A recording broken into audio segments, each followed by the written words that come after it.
Ya, ini irama nadi. Biasanya kan kita sama, yang kita lihat adalah di nadi-nadi yang sering kita lakukan pemeriksaan. Ya.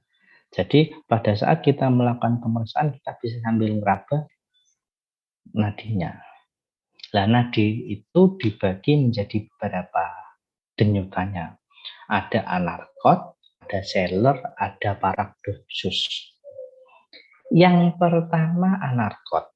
Anarkot itu nadi yang lemah yang memiliki puncak tumpul dan rendah. Jadi nadinya memang tidak kuat. Ini tidak kuat nadinya. Ya. Yang kedua adalah seller. Ini denyut nadi yang seolah-olah meloncat tinggi. Ya, seolah-olah dia meloncat tinggi, di mana denyutan itu tiba-tiba tinggi dan tiba-tiba turun. Ya, jadi kalau di EKG biasanya akan kelihatan gelombang listriknya. Ya, tuh. Terus ada yang paradoksus. Paradoksus itu denyut nadi yang semakin lemah selama inspirasi. Bahkan pada saat inspirasi terkadang bisa hilang. Ya, nadinya bisa tiba-tiba hilang. Nah, sehingga nanti kalau yang paradoksus ini nanti setelah hilang bisa muncul kembali pada saat kita melakukan ekspirasi. Oke. Isi nadi itu ada yang normal, ada yang kecil atau melemah, atau ada yang kuat. Atau ada yang kuat.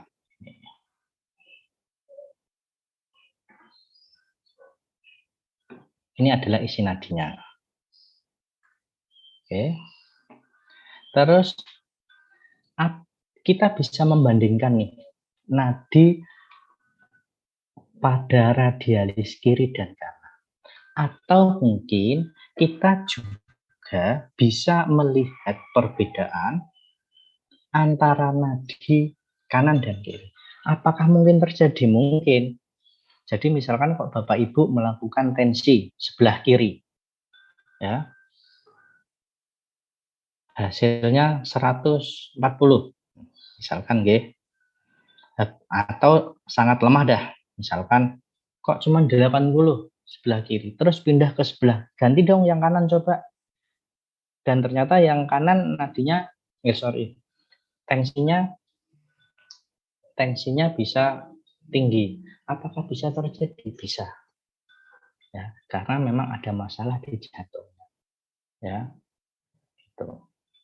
Nah, untuk nadi itu bisa kita lihat karena memang tidak sama dengan cara membandingkan kanan dan kiri. Kalau terjadi kemungkinan ada kelainan radialis atau radialis kecil tapi mengganggu ini atau mungkin bahkan tidak teraba juga bisa, atau juga adanya penyakit yang terjadi pada pembuluh darah. Ada gangguan pada sistem pembuluh darah. Ini juga bisa terjadi. Ya. Ini juga bisa terjadi.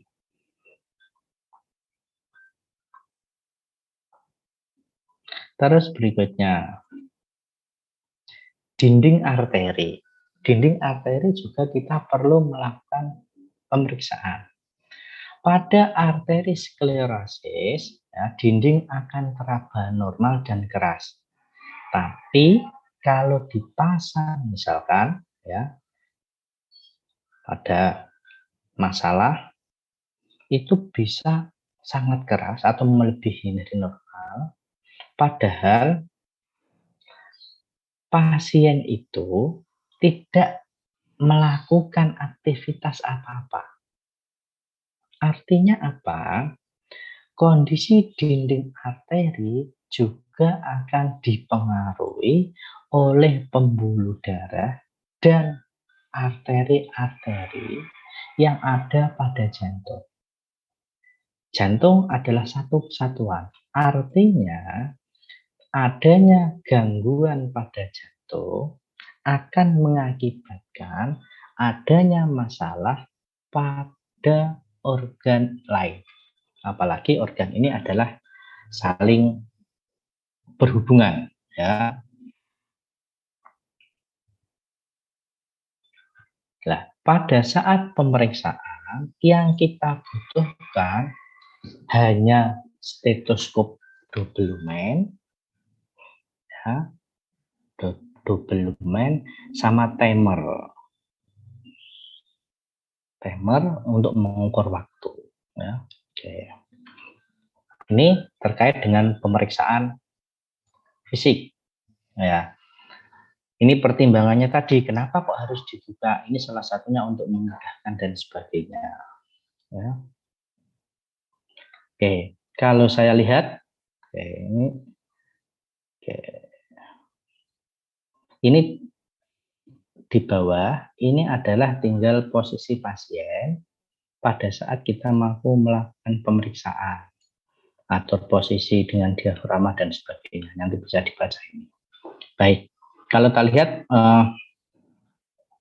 ada beberapa nih pertanyaan yang masuk. Yang pertama dari Mas Budi. Mas Budi. Apa perbedaan pasien sesak pada saat auskultasi, ya, pasien sesak pada saat auskultasi dengan stetoskop pada pasien paru dan pasien jantung? Apa perbedaannya sesak pada, sebentar, saya mencoba memahami dulu nih. Apa perbedaan